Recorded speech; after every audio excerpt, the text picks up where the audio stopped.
Friends, welcome to exam अड्डा। Exam अड्डा में आप सभी का स्वागत है। और मैं आपकी ट्यूटर कविता आपके लिए आज लेके आई हूँ ईस्ट इंडिया कंपनी और बंगाल के नवाब।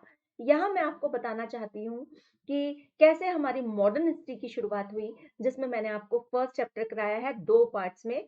भारतीयों यूरोपियों का भारतीय आगमन, जिसमें मैंने आपको बताया कि कैसे सारे यूरोपियंस अराइवल टू इंडिया और किस तरीके से वो लोग भारत आए और भारत में आकर उन्होंने अपना प्रभुत्व, अपनी कोठियां, अपनी फैक्ट्रीज को यहाँ पर जमाया। तो दोस्तों, चलते हैं आज इसके सेकंड चैप्टर, जो हम जिसका ईस्ट इंडिया कंपनी और बंगाल के नवाब यानी द बंगाल कॉन्क्वेस्ट, जिसमें आता है हमारा प्लासी वॉर, हमारी बक्सर वॉर, जिसे हम नेक्स्ट चैप्टर में लेंगे। तो दोस्तों, दो पार्ट में मैंने पहले वाले दो चैप्टर दिए हैं, यूरोपियन अराइवल्स टू इंडिया, जिसमें first part and second part है। डिस्क्रिप्शन बॉक्स से आप मेरे उन पार्ट को ले सकते हैं। साथ साथ अपने फर्स्ट चैप्टर से रिलेटेड मैंने एक आपको 20 क्वेश्चंस की एक सीरीज भी दी है, जो फर्स्ट चैप्टर को बहुत अच्छे से लर्न करने में आपकी मदद करेगी। तो ऐसी ही सीरीज मैं इस चैप्टर के बाद भी देने वाली हूँ, और मेरी पूरी आपसे ये वादा है मेरा कि आप अगर इस तरीके से पढ़ेंगे तो अब मॉडर्न हिस्ट्री से आने वाले सारे चैप्टर्स और मॉडर्न हिस्ट्री से आने वाले सारे क्वेश्चंस आप सॉल्व कर पाएंगे। All the best. चलते हैं चैप्टर की तरफ। देखिए, ये है मुर्शिद कुली खां जी, जिनका इंट्रोडक्शन मैं आपको करा देती हूँ। ये रहे बंगाल के बहुत ही प्रभावशाली नवाब, जिनके आगे अंग्रेज भी लोहा मानते थे। ये अली वर्दी खां जी थे, इनके सक्सेसर थे ये भी, जो बहुत ही उम्दा व्यक्ति हुआ करते थे। और ये हैं सिराजुद्दौला, जिनके ऊपर आपका प्लासी की फर्स्ट वॉर हुआ करती थी। ठीक है,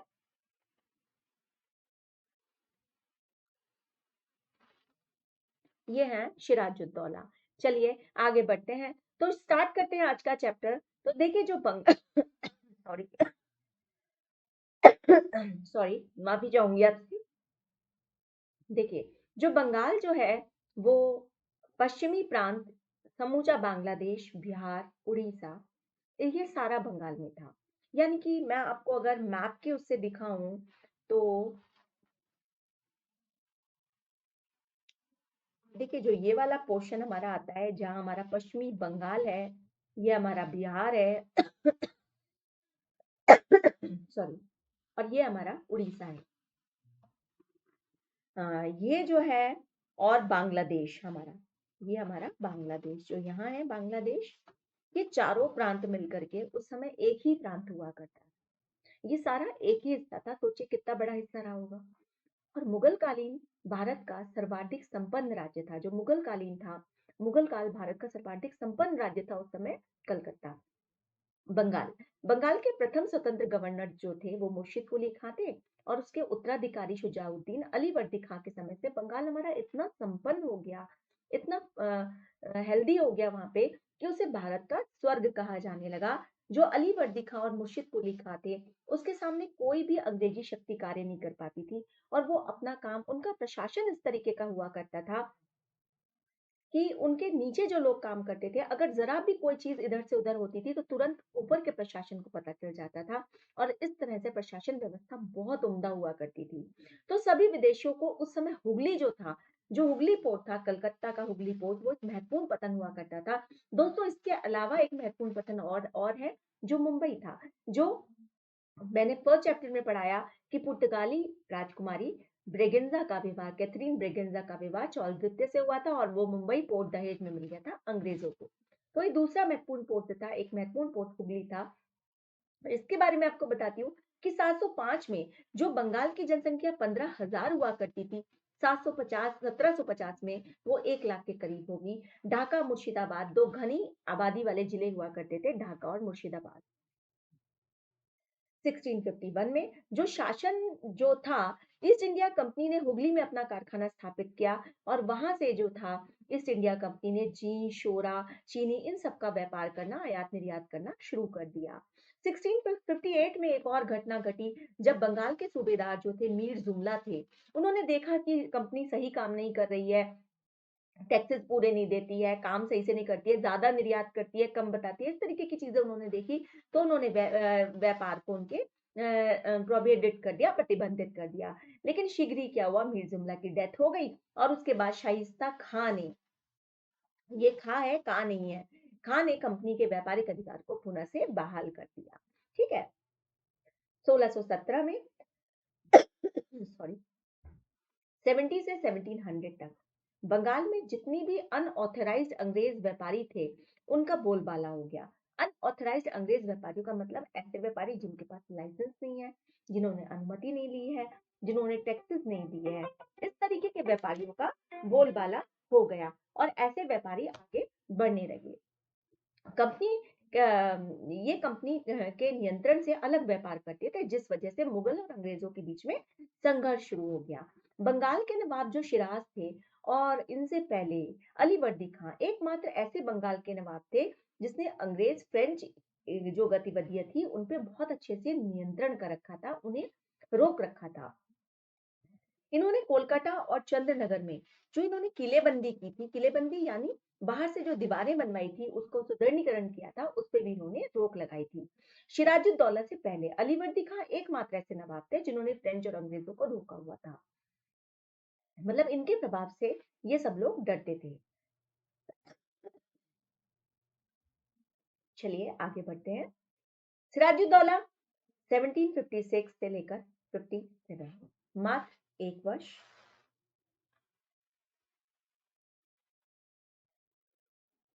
अलीवर्दी खां के बाद उनका जो नाती था यानी उनकी बेटी का बेटा सिराज 10 अप्रैल 1756 बंगाल का नवाब बना। सिराज के बारे में कहा जाता है न ही वो सिर्फ एक व्यभिचारी था, व्यभिचारी यानी सब सब तरीके के गलत काम करने वाला, शराब जुआ ये सब कुछ, सॉरी खांसी बहुत हो गई है मुझे, लेने वाला और ये अपनी क्रूरता के लिए भी बहुत ज्यादा कुख्यात था। सिराज के नाम से पूरा बंगाल कांपता था। सिराजुद्दौला का नाम सुनते ही व्यक्ति आवाज बंद हो जाती थी। और सिराज जिस समय गद्दी पर बैठा उस समय ये कहते हैं कि गद्दी उसके लिए कोई फूलों की सेज नहीं थी, उसके लिए कांटों का हार थी एक तरीके से। क्यों? क्योंकि वो अलीवर्दी खां का बेटा नहीं था, वो अलीवर्दी खां का नाती था। क्योंकि जब ये गद्दी पर बैठा तो अलीवर्दी खां का ही मतलब जो उनका चचेरा भाई था सिराज का, शौकत गंज, ये बोला कि जब ये गद्दी पर बैठ बैठ सकता है तो मैं क्यों नहीं गद्दी पर बैठ सकता।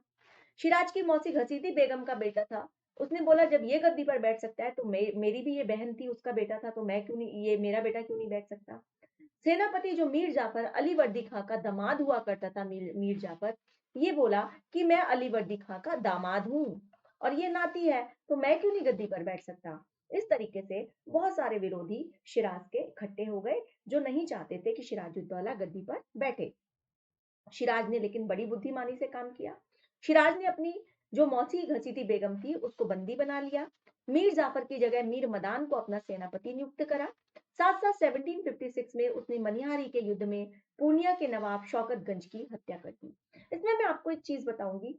कहा जाता है, हिस्ट्री बताती है कि जिस समय मनिहारी का युद्ध हो रहा था तो पूर्णिया के नवाब पहले हाथी पर लड़ रहे थे सिराज के साथ में। उसके बाद उनका हाथी घायल हुआ, वो घोड़े पे आकर सिराज के साथ लड़ने लगे। तत्पश्चात वो घोड़े से उतर के अपनी जान बचाकर भागे और नदी में कूदे। सिराज भी उनके पीछे पीछे नदी में कूदा और उनके साथ तब तक युद्ध करा जब तक वह मर नहीं गया। और कहते हैं पानी में डुबो डुबो कर सिराज ने इनकी हत्या कर दी।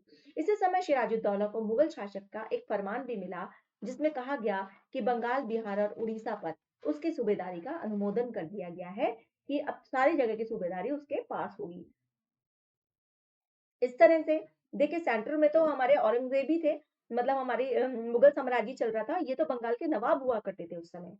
लेकिन सिराज के बारे में एक चीज और आपको इंपॉर्टेंट बता देना चाहूंगी, याद रखिएगा कि सिराज के अंग्रेजों से जो संबंध थे वो कड़वाहट भरे रहे हमेशा। क्यों रहे कड़वाहट भरे, ये मैं आपको बताना चाहूंगी, ये इंपॉर्टेंट पॉइंट है। शिराज के अंग्रेजों से संबंध हमेशा कड़वाहट भरे रहे, क्यों रहे, इसका कारण क्या था, ये था कि नवाब ने जब वह नवाब का राज्यारोहण हुआ यानी नवाब गद्दी पर बैठा, उस समय जो कंपनी थी वो उसको माय हाइनेस करने नहीं आई, और हाइनेस करने नहीं आई। और शिराज ये एक्सेप्ट कर रहे थे कि वो आएंगी उनके सामने, उनको सलामी देंगी। लेकिन कंपनी ने ये सोचा कि नवाब ने तो हमें राज्यारोहण के समय इनविटेशन नहीं दिया तो हम कैसे जाएं। तो दोनों के बीच में एक मतभेद बना रहा। नवाब को कंपनी द्वारा कासिम बाजार फैक्ट्री की निरीक्षण की अनुमति न मिलना। नवाब ने एक बार चाहा कि वह कासिम बाजार पटना जो बहुत बड़ी एक फैक्ट्री थी, वहां जाकर निरीक्षण करे, लेकिन नवाब को वो अनुमति नहीं मिली अंग्रेजों के द्वारा, जिससे कि अंग्रेज और शिराज के संबंध अच्छे नहीं रहे। अगला, नवाब की अनुमति के बिना इन्होंने फोर्ट विलियम्स की जो है किलेबंदी कर दी, चारों तरफ दीवारें बनवा दी। सॉरी, जो बात नवाब को पसंद नहीं आई। दूसरी बात, एक और इंपॉर्टेंट पॉइंट थी, जो आगे तक आपके लिए बहुत इंपॉर्टेंट क्वेश्चन है और कई बार पूछा जाता है। फर्रुख सियार द्वारा प्रदत्त जो एक व्यापार फ्री पास दिया गया था, इन्हें एक फ्री पास दिया गया था, बिना चुंगी के लिए सामान आयात निर्यात कर सकते थे। अंग्रेज उसका दोहरा लाभ उठाते थे, उस फ्री पास का इन्होंने दुरुपयोग किया। क्या करा अंग्रेजों ने, फ्री पास के जरिए जो है इन्होंने वहां से बगैर चुंगी के, बगैर टैक्सेस के ये सारी चीजें एक्सपोर्ट इंपोर्ट करते थे। साथ साथ इन्होंने वहां पे मैन टैरिफिंग करना, यानी लड़कियां, बच्चे, औरतें, आदमी, इन सबको ये लोग यहाँ से ले जाकर बेच देते थे और बहुत पैसा कमाया करते थे। तो जब सिराज को ये बात पता चली तो वो बहुत ज्यादा इससे नाराज हुआ और सिराज ने तुरंत ही कुछ कदम उठाए। सबसे पहले तो उसने क्या करा, फ्री पास का दुरुपयोग ना होने की वजह से उसने फ्री पास को खत्म कर दिया। 1756 में सिराज ने कासिम बाजार पर अपना कब्जा कर लिया सैन्य कार्यवाही करके। 17 जून 1756 नवाब ने कोलकाता पर अपना अधिकार कर लिया। अब फ्री पास भी खत्म हो गया, कासिम बाजार पटना पर भी अधिकार हो गया और कलकत्ता पर अधिकार नवाब का हो गया। अंग्रेज तो तिलमिला गए। अब क्या हुआ, एक घटना इस बीच और हो गई। 20 जून 1756 को फोर्ट विलियम्स के पतन के बाद, जब इन्होंने फोर्ट विलियम्स की दीवारें सब गिरा दी, तो सिराज ने जो है 446 अंग्रेज अधिकारी जो है एक अंधेरे बंद कमरे में बंद कर दिए। और अगले दिन जब इन्होंने वह कमरा खोला तो सिर्फ 21 व्यक्ति ही उसमें जीवित निकले, जिसमें अंग्रेज अधिकारी हॉरवेल भी शामिल थे। ठीक है। इस घटना को कालकोठरी ट्रेजेडी या ब्लैक होल ट्रेजेडी कहते हैं। कालकोठरी ट्रेजेडी या ब्लैक होल ट्रेजेडी इस घटना को कहा जाता है, जिसमें अंग्रेज अधिकारी हॉलवेल भी शामिल थे। ठीक है। तो ये घटना होने के बाद अंग्रेज पूरी तरह से हिल गए और उन्होंने ऊपर पत्र लिखा। तुरंत ही इंग्लैंड से रॉबर्ट क्लाइव को रवाना किया गया और रॉबर्ट क्लाइव आते ही, स्थितियों को देखते ही, रॉबर्ट क्लाइव बहुत ही तेज थे, उन्होंने सारी स्थितियों को अपने कंट्रोल में ले लिया और अंग्रेजों ने पुनः कलकत्ता पर अधिकार कर लिया। क्या करा, पुनः कलकत्ता पर अधिकार कर लिया। क्लाइव के नेतृत्व में सैन्य अभियान भेजा गया। क्लाइव के बढ़ते हुए प्रभाव से प्रभावित होकर नवाब ने सोचा अब मेरी नहीं चलेगी और उसने अंग्रेजों से संधि कर ली। 9 फरवरी 1757 नवाब और अंग्रेजों के बीच में अली नगर की संधि हुई। दोस्तों ध्यान रखिएगा, इंपॉर्टेंट संधि है, अली नगर की संधि हुई, जो आपके एग्जाम्स में पूछी जाती है। किसके बीच में हुई, सिराज और अंग्रेजों के बीच में, 9 फरवरी 1757। अब क्या हुआ, इस संधि में क्या हुआ, जो जो नवाब ने कंपनी को समस्त सुविधाएं दी थी, वो सारी सुविधाएं नवाब ने फिर से जो छोड़ ले ली थी वो सब बहाल कर दी। उन्हें कासिम बाजार पटना भी दे दिया। उनकी फैक्ट्री युद्ध से जो भी उनका नुकसान हुआ था सारा हर्जाना भर दिया। अंग्रेजों को सिक्के ढालने का अधिकार मिल गया और कलकत्ता में उन्होंने अपनी पहली टकसाल खोल दी। फ्रांसीसियों को अंग्रेजों के कहने पर यहाँ से बिल्कुल बाहर निकलना पड़ा और उन्हें बंगाल से निष्कासित कर दिया गया। सिराज की स्थिति बहुत कमजोर हो चुकी थी, वो अंग्रेजों के बहुत ज्यादा दबाव में आ गया था और वो समझ गया था कि मेरी स्थिति ऐसी है। इसके विरोध में शामिल थे मीर जाफर, राय दुर्लभ और जगत शेख, जो इसके बहुत बड़े विरोधी थे इस समय। अंग्रेजों द्वारा, रॉबर्ट क्लाइव द्वारा मीर जाफर को अगला नवाब प्रस्तावित कर दिया गया कि इसको नया नवाब बना दिया जाएगा और ये प्रस्ताव पहुंच गया सिराजुद्दौला तक कि ये ऐसा होगा।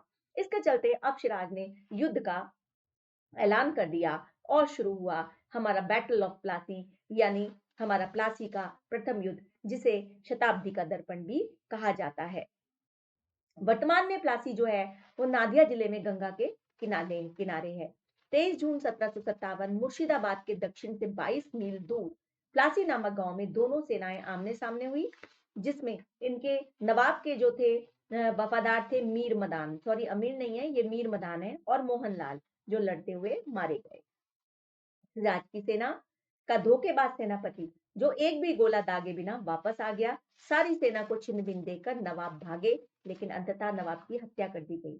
28 जून 1757 अंग्रेजों ने मीर जाफर को बंगाल का नवाब बना दिया गया। ये तो थे सॉरी, हमारी एक ऐसे व्यक्ति जो जिसकी धोखेधड़ी के कारण ये युद्ध हार गए। देखिए अपने लोग बिना गोला दागे वापस आ जाएँगे तो उस युद्ध का क्या होगा? वो तो कोई युद्ध जीत ही नहीं सकता। 23 जून 1757 मध्यकालीन युग का अंत हो गया इससे और आधुनिक युग की शुरुआत हुई। एक पीढ़ी से भी कम समय में प्लासी के युद्ध में 20 वर्ष बाद ही हमारे देशतंत्री शासन अभिशाप से मुक्त हुआ। प्लासी के युद्ध के उपरांत नवाब के दरबार में अंग्रेजी रेजिमेंट नियुक्त हो गए। मतलब अंग्रेज अब नवाब के दरबार में बैठने लगे। 1757 और 60 के बीच में मीर जाफर ने अंग्रेजों को 3 करोड़ की घूस दी और कहते हैं क्लाइव को युद्ध क्षति के रूप में उसने 37,70,833 वोट नहीं रुपए दिए। ये मिसप्रिंट है, वोट नहीं, 37,70,833 उसने रुपए दिए। इतनी घूस दी, इतना पैसा दिया, क्योंकि वो नवाब बने रहना चाहता था। मीर जाफर की धोखेधड़ी की वजह से जो क्लाइव था और उसकी महत्वाकांक्षाओं की वजह से क्लाइव की सारी रणनीतियां सफल हो गई और हमारा सिराजुद्दौला हार गया। ये देखेंगे कि पूरे मध्यकालीन युग का अंत और आधुनिक भारत की शुरुआत इस युग को कहा जाता है और अपने की धोखाधड़ी की वजह से ही हम प्लासी का ये युद्ध हारे। तो प्लासी के युद्ध से आने वाले बड़े इंपॉर्टेंट क्वेश्चन है। एक तो इसकी डेट भी बहुत पूछ ली जाती है और मुझे लगता है जो कहानी मैंने आपको सुनाई है इसके साथ अगर कोई भी क्वेश्चन आएगा तो आप कभी नहीं इसको छोड़ेंगे। देखिए यदुनाथ सरकार जी इसके लिए कहते हैं मध्यकालीन युग का अंत और आधुनिक भारत का शुभारंभ थी और 20 वर्ष बाद हमारा देश अगर आप 1700 से आगे बढ़ते हैं, 20 वर्ष बाद हमारा देश जो है इससे मुक्त हो पाया। 1947 में फिर जाकर के हमें कहीं वो हुई। अगर उस समय ये धोखाधड़ी नहीं होती तो 1757 में हमें आज़ादी मिल गई होती और अंग्रेज यहाँ से भाग गए होते। लेकिन उस समय हमारी लोग अपने ही लोगों की धोखाधड़ी की वजह से प्लासी के युद्ध में हम लोग हार गए। और दोस्तों अगर आपको इससे रिलेटेड कुछ इंपॉर्टेंट क्वेश्चन करने हैं तो आगे आने वाली मेरी जो पीडीएफ होगी उसमें मैं मीर जाफर क्लाइव और मीर कासिम पढ़ाऊंगी और बक्सर का युद्ध पढ़ाऊंगी। उसके बाद हम कुछ इंपॉर्टेंट क्वेश्चन करेंगे जो हमारे बंगाल के नवाबों और आने वाले इस चैप्टर से होंगे। आप मेरे साथ बने रहिए। डिस्क्रिप्शन बॉक्स से सारे मेरी वीडियोस के डिस्क्रिप्शन ले लीजिए। साथ साथ please download my channel, like and subscribe my channel exam अड्डा। और आप मुझे व्हाट्सएप कर सकते हैं 8923418188। अगर आपको कोई भी डाउट हो तो डाउट सेशन के तहत हम उस डाउट को क्लियर कर सकते हैं। धन्यवाद।